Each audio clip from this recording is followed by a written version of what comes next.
Hi, this is Brian with New Mexico Dream House. I am here with your January market update. I'm a little bit late on it. There's a couple of reasons for that. There was an article that came out where NAR had said that Farmington, our metropolitan service area, had the biggest price growth over the fourth quarter in the country. That's 20.6% values went up. And when I first saw that, I was excited, first of all, that Farmington made it on a listed price growth, number one nationwide in price growth. But then I was also immediately suspect because I look at the stats every single month, and typically I'm looking at a bigger body of evidence. I don't try to go month by month or even quarter by quarter. I try to do an annual basis just so that I can better understand where the market is, where it's going over a longer period of time. So there are a few things that make this number a bit sensationalized and a little bit misleading, because this has frankly been the biggest question that I've been dealing with over the last 4 or 5 days since this article came out is, hey, is my property really worth 20% more than it was 3 or 4 months ago? And the answer to that is, simply put, is probably not.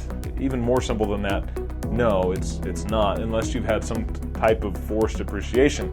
Now, there were some interesting things that went into this. So this is over the course of the fourth quarter of last year. So we talked a lot about interest rates going up last year. At the beginning of 2022, interest rates were 3.1 average on January 1st of 2022. And by April, they were averaging in the mid-sixes. So it was the biggest interest rate hike we've seen in history, and it's sent shockwaves through the real estate industry. Usually our June, July, and August are some of our strongest months, and last year they were our weakest months. In years, they were our weakest months. So the fourth quarter of last year was actually really strong. When I'm talking to real estate professionals in San Juan County, everybody seemed to have a really good fourth quarter. So there were a couple of things that happened. I think people normalized to the new interest rates.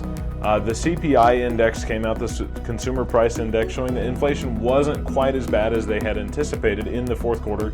So they stopped raising interest rates in the fourth quarter of last year. So I think people normalized to the new interest rates, meaning they realized that those threes were really a gift. They're probably not coming back. We probably won't see interest rates in the threes again. So people started buying real estate again because, you know, if you've got 5 kids in a 2-bedroom house, it's not working very well, and you probably need to upsize. Or if you have goals and dreams, you're really not going to let a little bit of money get in the way of achieving your goals, dreams, and ambitions. So movement started again. And so we had a very small body of evidence with a median price. Now, if you're picking a median price, basically you're choosing all the sale prices and you're correlating them and you're indexing them by numerical value, and you're picking those middle numbers, the most middle number of all of those. That's how you come up with a median value. And so when I did this calculation myself, initially I was coming up with about 9%, but then I looked back because I was going off of the average. Now, when I looked at August numbers versus December numbers, I was able to get a lot closer to 20%. So your house is probably not worth 20% more. The good news is that year over year, the average price, and I like averages a lot better, and I like year over year values a lot better than I like month to month values, because we don't have just a ton of volume in our market. Our volume has shrank by 27% year over year in terms of houses sold. So with a tiny body of evidence, it's really easy to have these really volatile big swings up and big swings down. We've seen some big swings down in the past as well, because we just don't have a big enough body of data for it to stabilize. You take a month worth of data and extrapolate that over a year, you have enough data to kind of see where the market's going. And the good news is average sales price is up almost 10%. That's 9%. So if you have a $300,000 house January 1 of last year, today you're probably up about 9%, which would be about $327,000. So that's exciting news. Any kind of upward movement in price value is a good thing, but it's not quite 20%. So I just wanted to kind of clear the air a little bit and talk about that. The good news is we have a really strong market. There's still a lot of desire of active listings. So we're doing well. The market's doing well. It's not 20% good, but it's 10% good. And to me, 10% up, better than 10% down.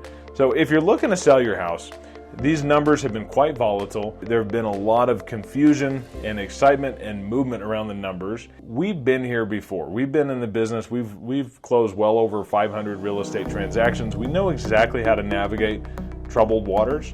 So we would love the opportunity to come to work for you. We're still dealing with multiple offers on our properties and selling them pretty quickly. So we appreciate your interest.